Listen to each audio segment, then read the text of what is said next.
안녕하세요. 마포중앙도서관에서 근무하고 있는 이은경입니다. 여러분 혹시 몸이 안 좋아서 병원에 갔는데 아무런 문제가 없다는 말만 들었던 경험 있으신가요? 아니면 지금 원인을 모르는 통증이 있지는 않으세요?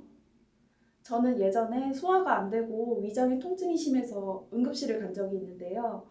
특별한 이상이 없다고 이야기를 들어서 의아했던 경험이 있습니다.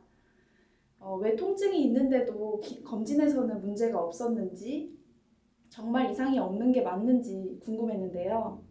바로 이런 주제에 대해서 관심을 가지고 연구했던 의사가 쓴 책이 있습니다. 컬럼비아 의대 정신의학과 교수 켈리 하딩 박사가 지은 다정함의 과학이라는 책입니다. 책 31페이지를 보면 저자도 이런 생각을 한 것 같습니다. 나는 펠로우 시절 의학적으로 설명할 수 없는 증상들을 연구하면서 표면적으로는 건강하지만 몸이 좋지 않거나 일상생활을 못할 정도로 아프다고 걱정하는 환자들을 자주 만났다. 많은 환자들이 답을 구하기 위해 응급실을 전전하거나 여러 의사들을 찾아다녔다. 환자가 느끼는 상태와 의사가 확인한 검사 결과가 맞지 않는다는 것은 무척 난감한 일이다. 이것이 나를 토끼들로 이끈 바로 그 이상한 패턴이었다. 어떻게 누군가는 의학적으로 병에 걸렸지만 건강한 생활을 하고 다른 누군가는 의학적으로는 병이 없지만 몸이 안 좋다고 느끼는 것일까?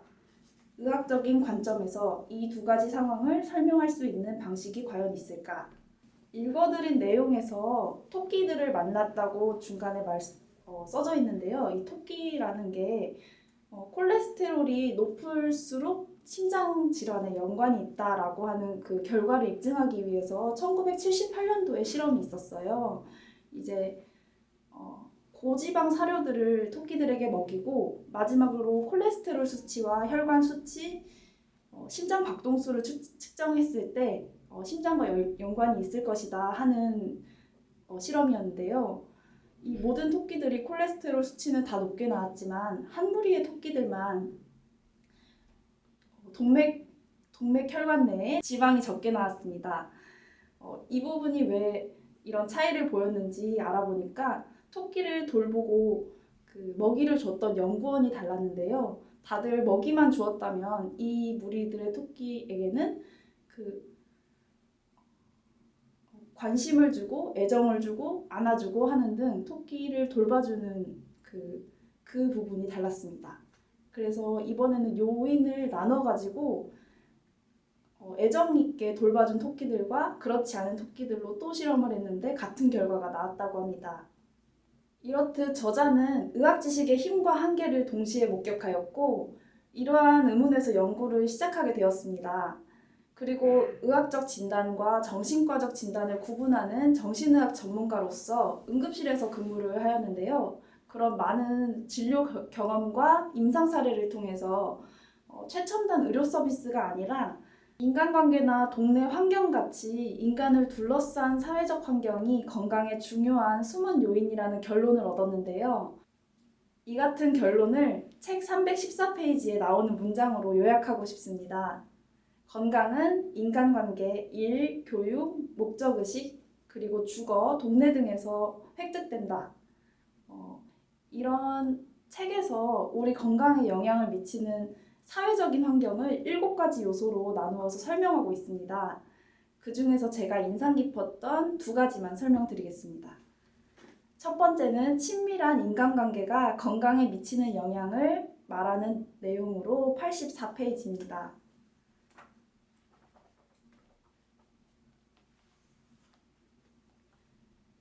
외로움은 공포 영화 속 지하실에 숨어있는 살인자와 같다. 살인자가 주는 두려움은 순식간에 몰아치고 며칠씩 이어지기도 하며 다른 사람들과 다시 연결되고 싶게 만든다. 오래 지속되는 외로움은 비만이나 신체 무기력, 고혈압, 나쁜 콜레스테롤과 같은 이미 잘 알려진 위험 요소들보다 더 큰 신체적 위험을 야기한다. 400만 명의 건강을 살펴본 메타 분석에 따르면 비만은 조기 사망 위험을 30% 증가시키는 반면에 외로움은 50%나 증가시켰다. 비만의 유행에 대해서는 늘 얘기하지만 수백만 명의 외로운 사람들은 어떻게 해야 할까?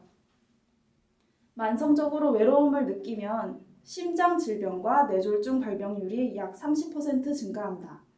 외로움은 하루에 담배 15개비를 피거나 과음을 하는 것과 같은 효과를 낸다. 인간은 사회적 동물이라는 말을 흔히 들어왔지만 이렇게 외로움이 비만보다 더 사망률을 높이고 있다니 정말 놀라웠습니다. 친밀한 인간관계가 건강과 수명에 얼마나 직결되는지 알 수 있는 부분이었습니다. 두 번째는 내가 사는 동네가 어떤지에 따라서 수명이 달라진다고 하는 동네와 이웃 파트입니다. 171페이지에 보면 미국에서는 한 사람의 우편번호가 유전자 암호보다 더 잘 건강을 예측할 수 있다고 합니다. 한 구절 읽어드리겠습니다. 우편번호 사이의 거리는 얼마 안 되지만 당뇨합병증, 뇌졸중, 심장병으로 인한 사망, 유방암, 미수가 등 다양한 건강지표에서는 엄청난 차이를 보인다. 예를 들어 2016년 워싱턴 DC에 사는 사람의 평균 수명은 메릴랜드 몽고메리 카운티 근처에 사는 사람보다 6년 짧았다.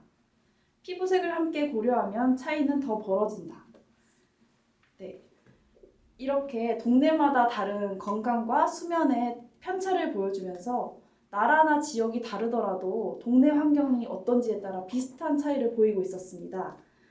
이걸 보면서 저자는 동네와 이웃이 있는 환경이 건강에 영향을 주고 수명에도 영향을 준다고 말하고 있습니다.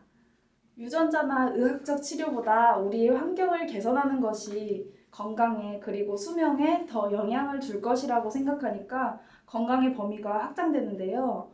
책을 읽으면 읽을수록 인간은 사회적인 동물이면서 사회는 유기체다라는 생각이 듭니다. 저의 건강이 그리고 여러분들의 건강이 혼자만의 의지와 노력으로 만들어진 게 아니라는 생각이 드는데요. 이러한 사회적 연결을 건강하게 만드는 것이 근본적으로 모두 건강해지는 방법이라는 것을 실감하였습니다. 이렇게 인간관계, 사는 동네, 교육 수준처럼 우리를 둘러싼 환경이 얼마나 다정한지가 어떤 첨단 의학보다도 더 우리의 건강을 좌지우지할 수 있다는 거 신기하지 않으세요? 저자가 어떻게 이러한 결론을 얻게 되었는지, 다정함이 실제로 우리 건강에 어떤 영향을 미치는지, 또 인간관계와 사는 동네 외에 어떤 요소들이 우리의 건강에 영향을 미치는지, 그래서 우리는 어떻게 살아가야 하는지 더 알고 싶으시다면 다정함의 과학을 직접 읽어보시기를 추천합니다.